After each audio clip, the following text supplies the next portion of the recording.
Right, hello my friends and welcome to Working Lunch. Now in this series, right, we're going to sit down with experts from all areas of the business world and chat through their experiences, their challenges and their successes to try and uncover real lessons that you can apply.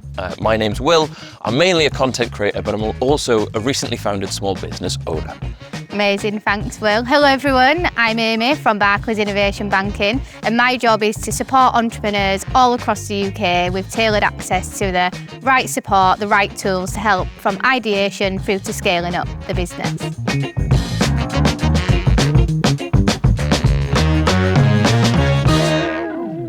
So today, Will, we've got a lovely challenge for you. By the end of the episode, you will understand how to set up your business structure the right way. Following. To help you get to grips with this, we've got the lovely Clare and Jenny that you'll be chatting to, who are from Voltsmart, who have been there and done it. Lovely. Should we bring them in? Come on in, guys. How's it going? We all right? Absolute pleasure. Hi, Will. Nice to meet you. How's it going? Amy. Amazing to see Amy. you. Nice to meet you. Okay. So, could you tell me a little bit about the world of Voltsmart, please? We've created and developed an energy-efficient fuse board that will reduce your energy consumption, lower your carbon emissions, save you money, and increase your home's electrical fire safety. Okay, well, that doesn't sound easy at all. So I've got a million questions, but before that, should we bring in some food? Absolutely, I'm starving. Let's do it. Okay, so I've got here that it says you took this from Clare's shed to the world. Yes. That's true? That's very true. How did we manage to structure the business to do that? With dead easy, it was no worries at all. Going from the shed, which was our office. That's where we started. We started in the shed until it collapsed. Oh my God. We knew we had a great idea, and we knew that this is something that could fit everywhere and everybody would benefit. But what we had to do was make sure that, although having a good idea, was it going to be a viable product? So we started our R&D journey in 2019, applied for our UK patent, and just to protect ourselves at the beginning, because starting a new venture, you want to be protected. You need to make sure there's not somebody else doing it. And we needed to well. make sure that there wasn't somebody else out there, or if we got a product that was going to work, then we didn't want everybody else having access to that product, just because we hadn't done that first bit of really important paperwork. I mean, why is it so important to say you're in there, the position like they were, where we know we've got something good? Why is it so important for businesses to get their structure right before they kick on from that point? It's a really good question because a lot of businesses have that initial idea and it's how do you then take it into that kind of valuable product and also like that relevant next step. So you're going from your research and development, like you've mentioned, finding your product market fit. How do you then look to moving from that into incorporating the business and choosing what type of business to incorporate? Is it a sole trader? Is it a limited company, for example? And what I've done with previously numbers of entrepreneurs is understanding where are you on your journey, and how do we help you signpost and achieve those growth milestones? So you've got 4 years of R&D. Do you need any more funding to be able to continue that research and development? Do you need to look at hiring the right talent? So you're stepping into the CEO role. Are you then needing technical talent to come in and support? And I think, Jenny, from your point of view, it'd be great to kind of understand from that business structure the importance of coming in and making sure that the business is being set up in the right way to be that launch pad to scale. Yeah, absolutely. I mean, my background was in more business development. And so when I had the privilege of meeting these guys, and completely understanding straight away what an amazing product opportunity this was with a huge market opportunity, drawing on my previous experience, to look at how we could take this to the mass market rather than thinking small, thinking really big was actually really quite pivotal in terms of looking at the potential growth opportunity for this very small business in its infancy. What we've done through the Barclays Entrepreneurs Academy is build modules kind of all the way from start grow to scale.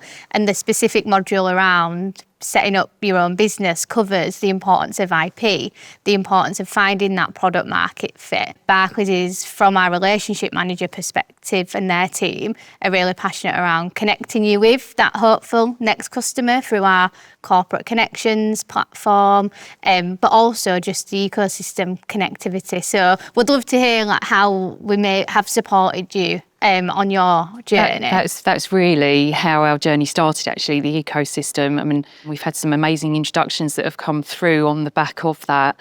And then that has led into so many other opportunities within the corporate side of the bank, but also the retail side. So, as you say, through the corporate connectivity events, we've taken part in many of those all around the country, different sectors. We've got another few coming up now. Music your ears, isn't it? Just go, yes. But it is so true, and it has been absolutely instrumental to us. So from my end, far less impressive. I sell little bottles of iced coffee, and I think one of the challenges we've got at the minute is we have an audience that are say, oh, we want to try it, and we're in Europe, we're in Australia, and I'm speaking to the partners, and we're just looking at the costs and going, it's just not cost smart to try and take on, like we'd have to, you have to redesign it pretty much, you have to reformulate it, lots of all of the new ingredients and, different regulations. You're kind of saying like, let's, get things right in the UK first. How do you make those decisions on, what's running before you can walk? How do you decide that, this is a smart way to approach and, within our capabilities, but also still being punchy and scaling as much as we can? Yeah, and it's a tricky one, but I think you've got to have one eye 10 steps ahead and think, right, what have we got to be working towards while we're actually focusing on the here and now? And I think that's really important, and it's something that we are doing. We're already looking at how we can scale this internationally, where we need to go with the patent side of things. What are the crucial markets we want to focus on? We are thinking about that now, because sometimes an opportunity just presents itself, but if it doesn't align with your top 3 to 5 strategic goals, you have to be quite firm with yourself, and that's something we've really had to scale back on in the last 6 months. We've get so many opportunities now, which are incredible, but we can't do all of them at once. It's quite tough because you're not able to do them all. You look at them and you go, yeah, I should be doing that. I should be striving for that. That's a step in the right direction, but is it the smartest use of time? I think that's a skill set you've got to learn. And it's having the confidence, I think, in yourself and understanding what your own goals and ambitions are for your business. Yeah. We know it inside out now. We know the markets that we need to take it to and can take it to faster, and that's where we need to focus our time.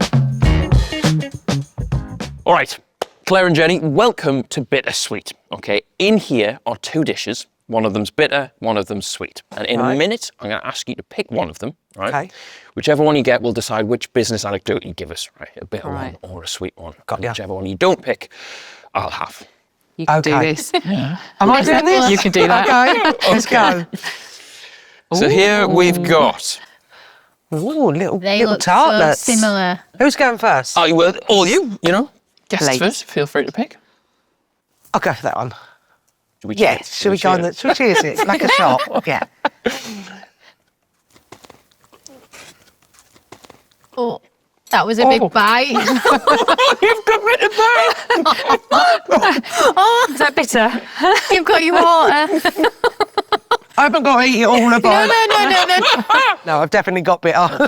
All right, so you lot got the bitter one. Would you possibly mind sharing an anecdote around where, say, business structure was a bit of a challenge for you guys? I think the biggest challenge is when you start as a founder, you are the cook, the cleaner, the secretary. You're doing every single side of the business.